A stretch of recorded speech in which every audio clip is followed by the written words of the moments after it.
is tournament time in the MAAC, and with that we go back inside Manhattan basketball. Christian Heimall joined by the head coach of Manhattan men's basketball, Steve Masiello. Coach, end the season winning the final 2 games of the regular season at home. Big games against Iona and Canisius, the 2 seed in the MAAC tournament. Yeah, we're here.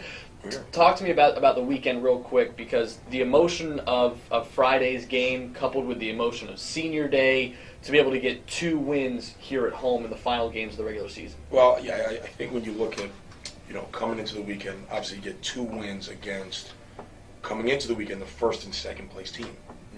Iona was 1, Canisius was really 3-way tie for second. So you handled the top of the league, so that's terrific. The way we won the Iona game, I was very happy with. Very hard-fought game. Thought we played well. I thought Iona played well. I just thought it was 2 terrific basketball teams playing. Then we were in a similar situation last year. Double overtime, Iona, we win. Have Niagara come in, top team in the conference. We lose, I think, at home by 4. Flat, no energy. So much of the crowd was even flat that game. So we spoke about that. We knew Sunday was going to be just a tough game because you have such a high 36 hours before. Now you got to play. Really happy the job we did on Sunday. Although it might not have been pretty, I thought it was a really good win. I thought we did a ton of good things.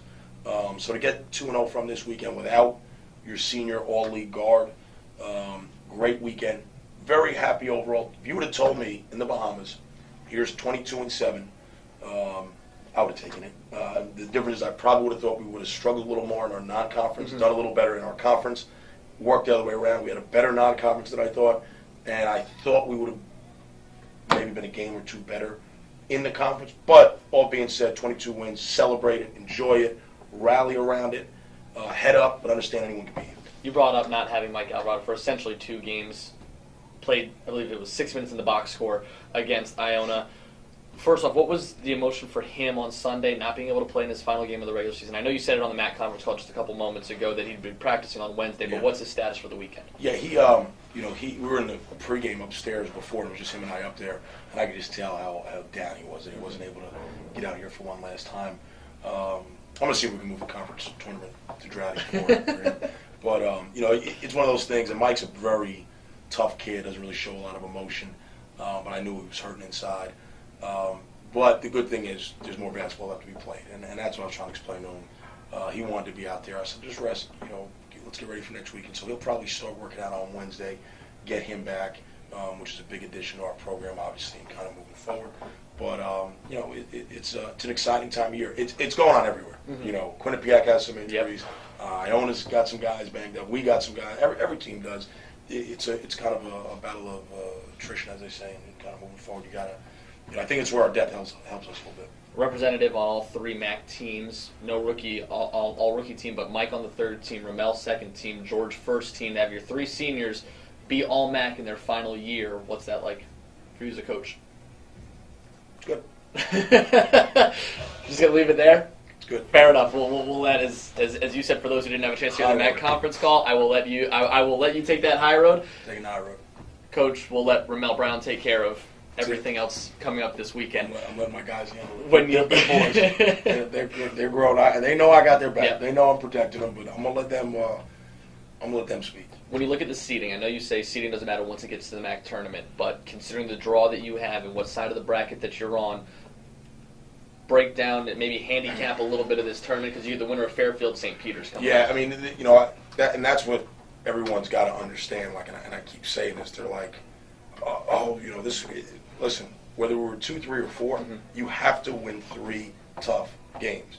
If we happen to get to 4, we had to play Siena, which was going to be extremely difficult. Then you're playing Iona, and Iona's got a tough game coming up. Depending on the Ryder Monmouth matchup, it's too many variables, so you don't know. We wind up drawing the 2. The only thing I like about the 2 seed is we're playing at night. That's the only thing that I like about it, because Fairfield beat us. I mean, they took it to us. St. Peter's has played this extremely tough, very defensive-minded team. And then if we're fortunate enough to even see Sunday, on that side of the bracket, coming out of that Quinnipiac Marist side, Marist is playing as well as anyone there is. Niagara has maybe the most dangerous player in the whole thing. Him and Billy and Antoine. So I'm not going to sit here and say I want any of these teams. I mean, and that's what everyone needs to understand, especially on a neutral site. It's very dangerous. You have to understand any night out, anyone can get you. I think we have a good chance. I think Iona has a good chance. I think Kenosha has a good chance. And I think Quinnipiac has a good chance. Then I think the other 7 teams have a very good chance. So it's just, that's why it's a tournament. That's why it's fun. That's what makes this stuff good. Fan question for you, Coach. Of the teams not named Manhattan or Iona, which team scares you the most in this MAAC tournament? There's multiple. Marist is extremely scary because of how they shoot the basketball, how well they shoot it. Quinnipiac is extremely scary. I mean, I've said that all year. The way they rebound the basketball, they're physically extremely imposing team. Ryder could be extremely scary. If they taste a little success, they're going to rally. Those seniors, they've been through too much. They're going to want to keep this thing going. They're dangerous enough the way they shoot the basketball to bother you. So, I worry about every team. That's just me. I look at every team of how can they get you, and I see a lot of ways teams could get you. I know you don't want to talk about it, so I won't ask you to really kind of comment, but it's one of the better parts about being a member of the media or being a fan. You get a chance to look at this, potentially what could happen. All stuff on Twitter yesterday, Adam Zagoria, John Rossing were talking about Manhattan and Iona in another championship game and joking, could we move that to the Garden on Monday nights and the Knicks up to Springfield? But think about, for that rivalry, just so close, just 4 days ago, to potentially be playing 12 days later in a championship game for the second straight year. Honestly, I don't even think about it. I'm so focused on Thursday night, really just on St. Peter's and Fairfield, and that's all I care about. I mean, that's all I'm even going to look at. That's all I'm going to think about. That's all I'm going to dream about, worry about, is St. Peter's and Fairfield, St. Peter's and Fairfield, St. Peter's and Fairfield. After that, I'm going to worry about, Sunday. And after that, that's just how you have to go. You start looking ahead, and you get caught up, and on Monday we can talk about that if we're fortunate enough to be in that situation. But right now, all I'm worried about is Thursday night we're going to play. One other fan question: biggest key in a tournament setting for a team? I think the biggest mistake is people get, it's one and done, and you tend to get conservative. What I've learned from being around Coach Pitino, who I think is the best tournament coach ever in college basketball, just so you look at his numbers, now's the time you become the most aggressive, the most loose, make it the most fun, because this is when you really kind of, you got to take advantage of your opportunity, and you got to kind of go all in on your terms. You don't want to, you don't want to kind of be conservative. You want to play on your terms. You want to be the team that you've practiced being and worked on being all year, and that's what we're going to do and continue to do. I think a lot of teams tend to change a lot this time of year, and they get conservative, they get tight, or they kind of want to play not to lose instead of to win. You got to play to win. I know you've answered this question a lot, so I won't ask you if this is a two-bid conference, but what does it take for it to be a two-bid conference? I think it is a two-bid conference. And the reason I say that is statistically, when you look at it, well, all these people are going to say, well, the RPI, and Ken Palm, and this, and that, and the third. Listen, that's all great. It's the best 68 teams. I don't care what our RPI is. I don't care what Iona's RPI is. I don't care what Kenosha's RPI is. It's the best 68 teams. If us, Iona, Quinnipiac, Kenosha, if two of those aren't the best 68 teams, I don't know what to tell you. But, and like I got into this debate last night after the game, and not a debate, I was just saying our side that people don't talk about. The number 1 and 2, so Syracuse, Duke, Louisville, those schools will play us. They'll say, come down and play us. So we go play it, like I went and play Kansas. Kansas will play you, okay? But it's a very slim chance you can really go down and beat the 1, 2, 3 line in a seeding situation preseason, okay? Who won't play us is the 5th, 6th, and 7th team in the BCS. Right. So what happens is you go play Kansas, you go play Louisville, you go play Syracuse. But I'm not going to win. It doesn't really help your RPI. It does, but it doesn't. What would help your RPI, which gives this conference a chance to help your RPI, get the 6th, 5th, 6th, and 7th teams in the BCS conference to play us. Then that answers a lot of questions, because then what happens when we get to the MAAC, now you've added 2 more league games. So what has that done? That's taken away 2 opportunities for us to go schedule maybe another good mid-major, maybe a neutral site, maybe a game where you can help your. So our RPI, we're not going to have RPI chances that other schools have. You can't punish us for that. You can't say, well, your RPI is bad. We don't have the opportunity. No one will play us. So Iona has the same problem. Quinnipiac has the same problem. Canisius has the same problem. Next year, there'll probably be 3 or 4 different teams in the league that have that same problem. So my thing is this. What happened to basketball people? No knock on the media. I love the media. But basketball people making basketball decisions. 68 teams. Pick the best 68. And don't do it based on a math. This isn't statistics. This isn't mathematics.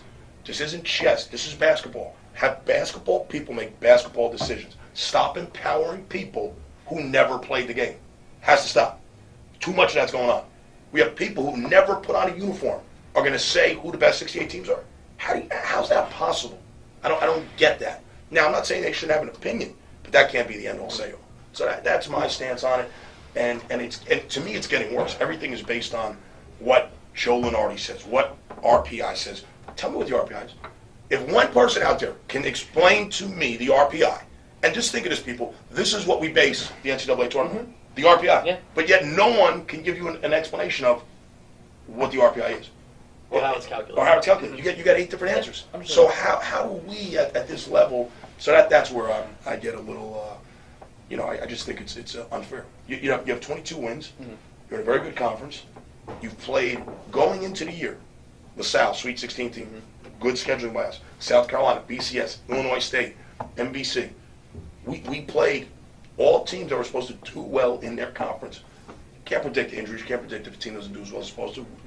GW played them very tough. So that's just me. Finally, Coach, Manhattan cuts down the nets Monday night, March 10th. If we win Saturday, Sunday, and Monday. There it is. There it is. It's so far away. I'm not even thinking there. I'm just worried about getting to practice tomorrow, right now, and really going one day at a time. So that's kind of where we are. I'm just excited for these guys. Great senior class, great group of men. I think they need to be celebrated more. And I say, and I mean this, I think it's a great argument. I think Jack Powers probably has his, Bob Burns probably has his, I have mine. And I'm sure there's some other people that have their say.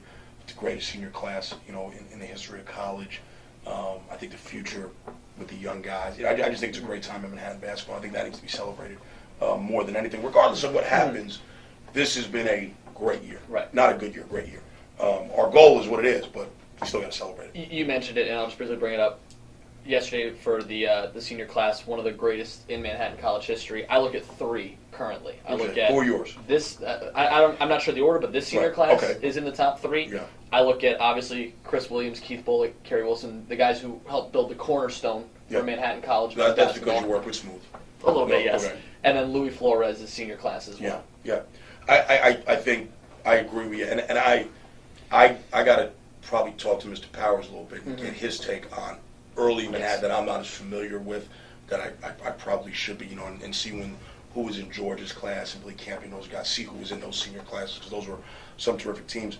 But here's what I base it on: the all around, the graduation, people, as far as accomplishments on the court, really looking at 4-year guys, all of those things. Louis Flores is one of my favorites. I mean, Louis is my guy. I love Louis Flores. I mean, Louis Flores is just one of the greatest men I've ever coached.